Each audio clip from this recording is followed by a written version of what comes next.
Good morning to all of you. आज की कक्षा में आप सभी का स्वागत है।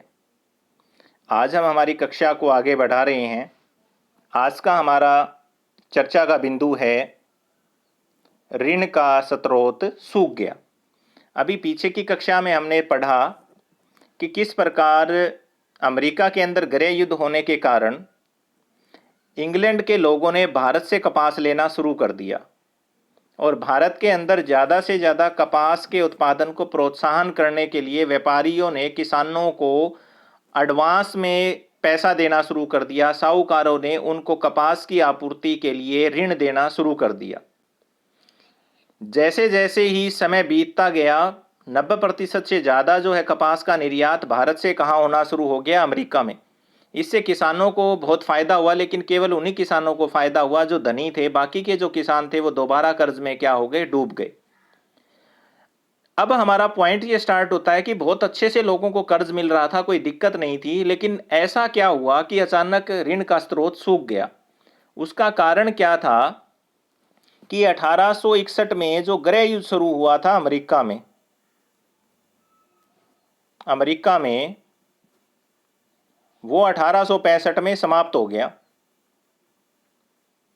और वापिस जो है ब्रिटेन के उद्योग धंधों में कपास कहाँ से जाना शुरू होगी, अमेरिका से। और भारतीय कपास को ब्रिटेन के व्यापारियों ने खरीदने से मना कर दिया। और जिन किसानों ने कपास के उत्पादन के लिए क्या ले लिया था, ऋण ले लिया था, कपास उनकी क्या नहीं हो रही थी, खरीदी नहीं जा रही थी, तो वो उस कर्ज को कैसे चुकाए। और अब उन्हें अपनी आगे की जो जमीन थी उसके ऊपर खेती करने के लिए जो पट्टे पे जमीन ले ली हुई थी उसका भी पैसा देना था। उसके लिए अब उन्हें ऋण की जरूरत थी, तो साहूकारों ने उन्हें ऋण देने से क्या कर दिया, मना कर दिया। सबसे बड़ी ये समस्या थी कि जो ऋण का स्रोत था वो कैसे सूख गया। कि 1865 के अंदर जो अमेरिका के अंदर जो गृह युद्ध जो समाप्त हुआ, इस कारण जो है अब भारतीय व्यापारी ही नहीं, साहूकारों ने भी अपना रंग क्या कर लिया, बदल लिया। और किसानों को जो अग्रिम राशि दी गई थी वो वापस लेनी शुरू कर दी। और जो ऋण बकाया थे किसानों के ऊपर वो भी जो है साहूकारों ने लेने क्या कर दिए, शुरू कर दिए। तो दो समस्या होगी किसान के सामने। एक तो उसे जरूरत थी ऋण की, वो नहीं मिला, ऋण का स्रोत क्या हो गया, सूख गया। दूसरी एक क्या समस्या थी, राजस्व की जो मांग थी वो बढ़ा दी गई। इसका जो है किसानों के ऊपर पड़ा, क्या पड़ा, असर पड़ा। और ये हमने ऊपर पढ़ा था कि पहला राजस्व कब लागू हुआ, 1820 में और 1830 के दशक में। अब अगला बंदोबस्त करने का समय आ गया और अगला जो बंदोबस्त किया गया उसमें नाट्य ढंग से जो है 50 से 100% तक जो है राजस्व की दर बढ़ा दी। अब वो किसान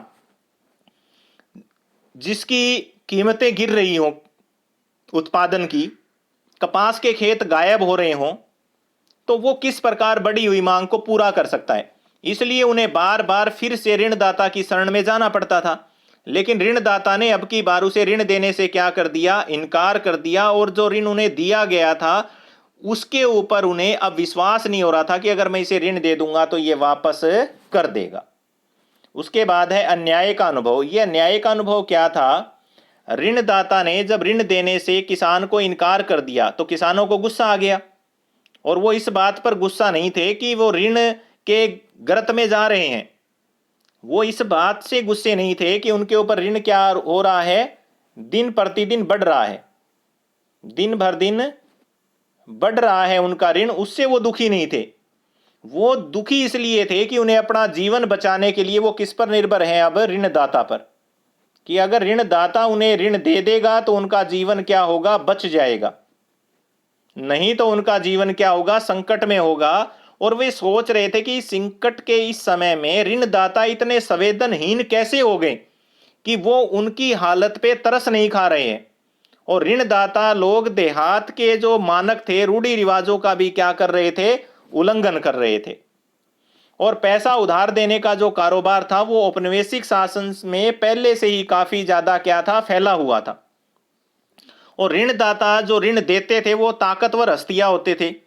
और वो लोग क्या करते थे, जो ब्याज की जो रकम होती थी वो बहुत ज्यादा लगाते थे। हालांकि अंग्रेजी ईस्ट इंडिया कंपनी ने व्यापार के साथ साथ ब्याज की दर का भी निर्धारण किया हुआ था। कि कोई भी व्यक्ति ब्याज जो है वो मूलधन से ज्यादा नहीं ले सकता, लेकिन ऋणदाता के द्वारा फिर भी उसकी जबरन वसूली की जा रही थी, क्योंकि वो उचित ब्याज की जो परिभाषा है वो क्या नहीं की गई थी, बताई नहीं गई थी। और दक्कन दंगा आयोग ने जो रिपोर्ट की, उस रिपोर्ट के अंदर छानबीन में यह पता लगा कि एक व्यक्ति ने 100 रुपए मूलधन लिया था और उसके ऊपर 2,000 रुपए से ज्यादा के लगा रखा था, ब्याज लगा रखा था। तो रैयत लोगों से इस प्रकार की जो जबरन वसूली की जा रही थी साहूकारों के द्वारा, उसके खिलाफ आखिरकार किसानों ने विद्रोह किया।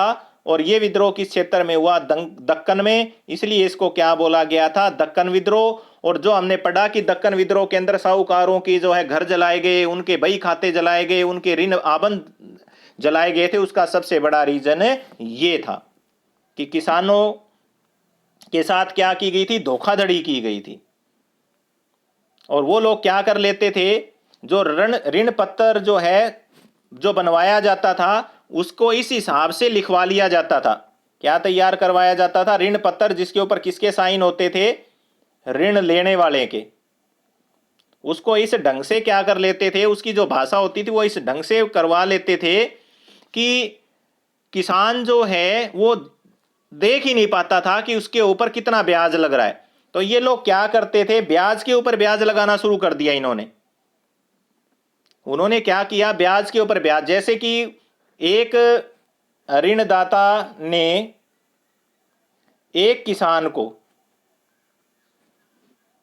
2,000 रुपए दिए 2% ब्याज पर, और 1 साल के अंदर उसका हिसाब होता था। तो क्या करता था? 2% का जो ब्याज होता था, मान लो कि 1 साल के अंदर कितना हो गया? 400 रुपए। कितना हो गया? 400 रुपए। तो साहूकार क्या करता था? अगली साल क्या करता था? ये 400 रुपए इन 2,000 में जोड़ करके मूलधन कितना बना देता था? 2400। और इसके ऊपर फिर आगे 2% ब्याज लगाना शुरू कर देता था। अगली साल फिर क्या होता था? ब्याज कितना हो गया? 480। ये 480 2400 में जोड़ देता था, कितने हो जाते थे? 2880। फिर इसके ऊपर कितना प्रतिशत ब्याज लगाना शुरू कर देता था? 2%। यानी कि ब्याज के ऊपर ब्याज लगाया जा रहा था, नए सिरे से ब्याज लगा रहे थे। और ये सारी की सारी चीजें हमें जो दक्कन दंगा आयोग की जो रिपोर्ट हुई है उसके अंदर जो किसानों की याचिकाएं दी गई थी उसके अंदर ये सारी की सारी चीजें आ रही थी। और बहुत से रैयत तो अपना ऋण जब चुका भी देते थे तो उन्हें साहूकार कोई भी रसीद नहीं देते थे। तो वो ऋण यूं का यूं खड़ा रहता था और दोबारा भी उसे वो ऋण भरना पड़ जाता था। और जाली जो है हस्ताक्षर करवा करके किसानों की जो धन संपत्ति थी उसके ऊपर साहूकार क्या कर रहे थे? कब्जा कर रहे थे। इसलिए जो है किसान विद्रोह के ऊपर क्या हो गए? उतारू हो गए। आप ये देखेंगे यहां कि उनके दस्तावेजों पर हस्ताक्षर करवा लिए जाते थे, अंगूठे के निशान लगवा लिए जाते थे, और उन्हें यह पता नहीं चलता था कि वास्तव में कि वो किस पर हस्ताक्षर कर रहे हैं। उनके अंगूठे के जो निशान है वो लगा रहे हैं, उन्हें उन खंडों के बारे में पता ही नहीं होता था जो ऋणदाता बंद पत्रों में लिख देते थे। वे तो हर लिखे हुए शब्द से अब डरने लगे थे, मगर वे लाचार थे, क्योंकि जीवित रहने के लिए उन्हें क्या चाहिए था? ऋण चाहिए था। और कानूनी दाता जो ऋणदाता जो होता था वो कानूनी दस्तावेज के बिना ऋण देने को क्या नहीं थे? तैयार नहीं थे। उसके बाद में हमारे पास नेक्स्ट जो हमारा पॉइंट आ जाता है वो आ जाता है दक्कन दंगा आयोग। अभी हम इसकी के बारे में विस्तार पूर्वक पढ़ रहे थे। तो उसके लिए एक आयोग का निर्धारण किया गया और उस आयोग ने जो है अपनी रिपोर्ट जो है 1878 में, इंपॉर्टेंट पर्सन है ये, ब्रिटिश पार्लियामेंट के अंदर जो है पेश की। तो उसके अंदर क्या कहा गया?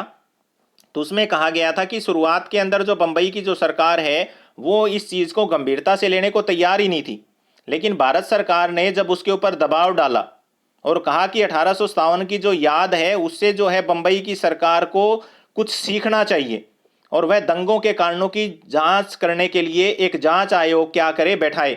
और आयोग ने एक रिपोर्ट तैयार करके 1878 में फिर ब्रिटिश पार्लियामेंट में क्या कर दी? पेश कर दी। और इसी रिपोर्ट को क्या बोला जाता है? दक्कन दंगा रिपोर्ट। और इतिहासकारों को उन दंगों का अध्ययन करने के लिए आधार सामग्री उपलब्ध करवाती है। क्यों? क्योंकि इसके अंदर दक्कन दंगा आयोग ने क्या किया था? दंगा पीड़ित जिलों के अंदर जांच पड़ताल करवाई, रैयत वर्गों, साहूकारों, चशमदीद गवाहों के बयान लिए, और भिन्न भिन्न क्षेत्रों में राजस्व की दरों, कीमतें, ब्याज की दरों के आंकड़े इकट्ठे किए, और जिला कलेक्टर द्वारा भेजी गई रिपोर्ट को भी क्या किया गया था? संकलित किया गया। लेकिन फिर भी हमें यहाँ याद रखना होगा कि ये सारे के सारे जो स्रोत हैं वो क्या थे, सरकारी थे। सारे के सारे क्या थे, सरकारी थे। और उदाहरण के लिए दक्कन दंगा आयोग से जो विशिष्ट रूप से जांच करने के लिए कहा गया था, क्या सरकारी राजस्व की मांग का सत्र विद्रोह का कारण था? सबसे पहली बात तो ये थी कि वो ये पता लगाना चाहते थे कि जो विद्रोह किया गया है उसका जो सबसे बड़ा रीजन था, क्या वो राजस्व की मांग थी?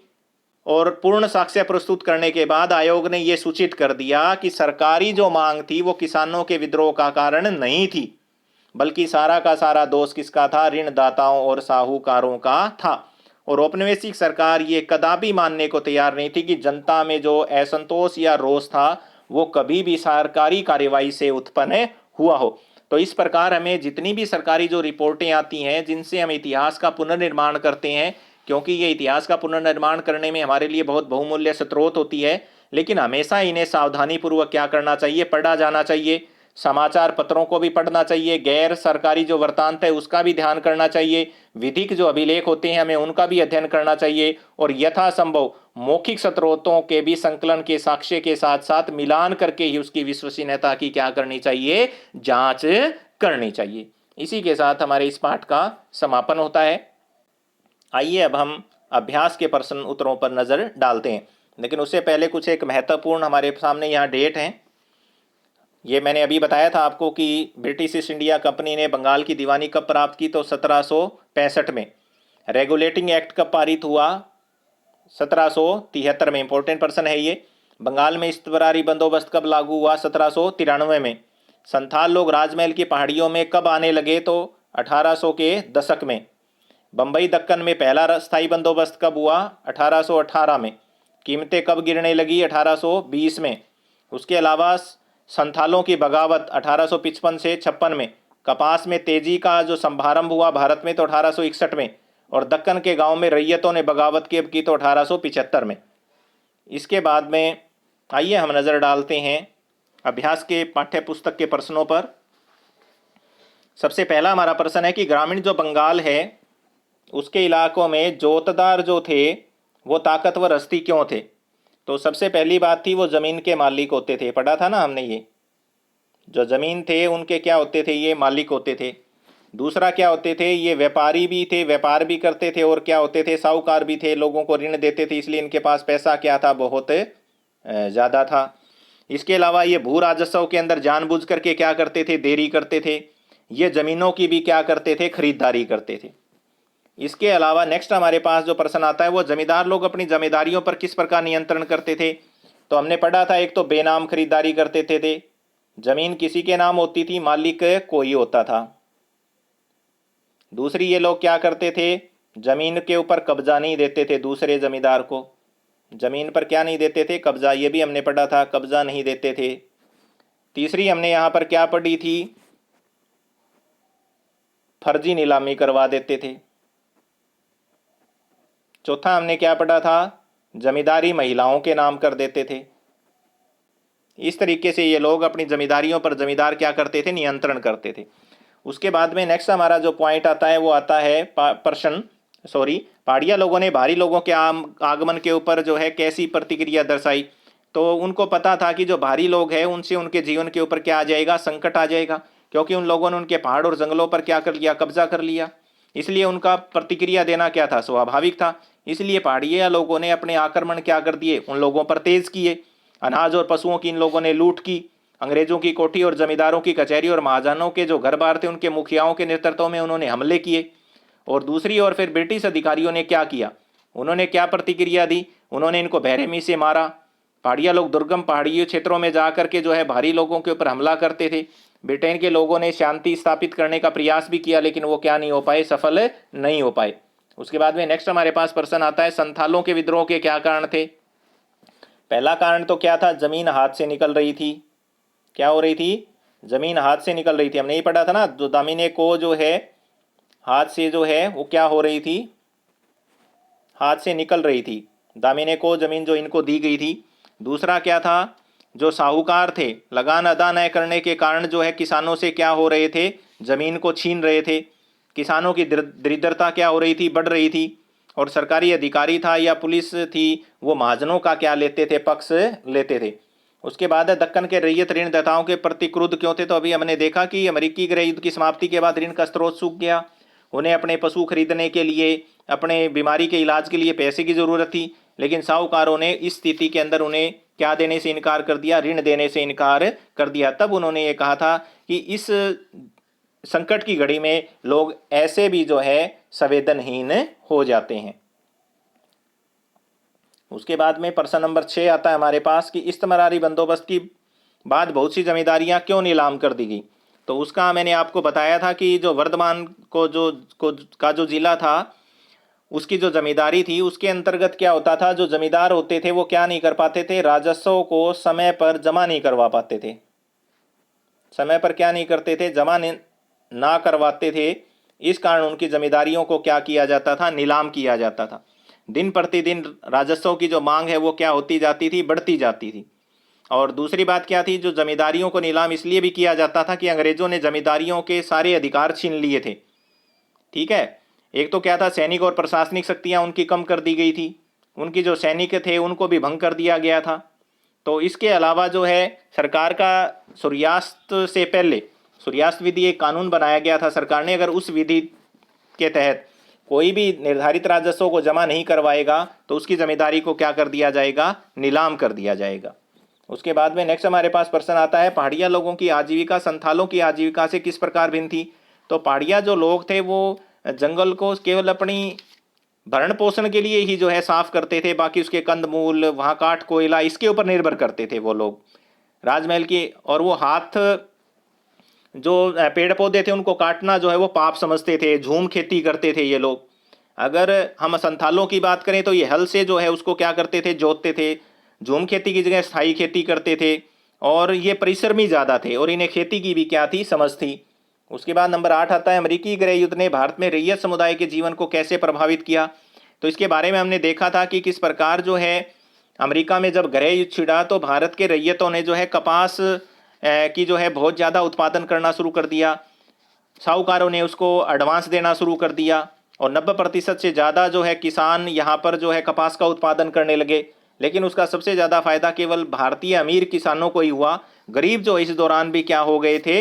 कर्ज के अंदर डूब गए थे। उसके बाद नंबर 9 प्रश्न आता हमारे पास, किसानों का इतिहास लिखने में सरकारी स्रोत के उपयोग के बारे में क्या समस्याएं आती है? तो अभी हमने आपको बताया था कि जो इतिहासकार जब सरकारी रिपोर्ट पर ध्यान जब करता है तो सरकारी रिपोर्ट को लिखने वाले कौन होते हैं? सरकारी कर्मचारी होते हैं। और वो कभी भी अपनी रिपोर्ट के अंदर सरकार की आलोचना नहीं करेंगे। वो हमेशा क्या कहते हैं कि जैसे कि हमने यहाँ पर देखा कि किसान जो है वो राजस्व की मांग से भी त्रस्त था, लेकिन दक्कन दंगा आयोग की जो रिपोर्ट आई उसमें सिर्फ यही कहा गया कि किसान जो है सबसे ज़्यादा क्रुद्ध किस लिए थे? क्योंकि साहूकारों ने उसको जो है ऋण दे करके बहुत ज़्यादा क्या कर दिया था? नुकसान कर दिया था। इसलिए ये बात स्पष्ट है कि सरकार कभी भी सरकारी रिपोर्ट के अंदर अपनी कमी को कभी भी एक्सेप्ट करने की कोशिश नहीं करती।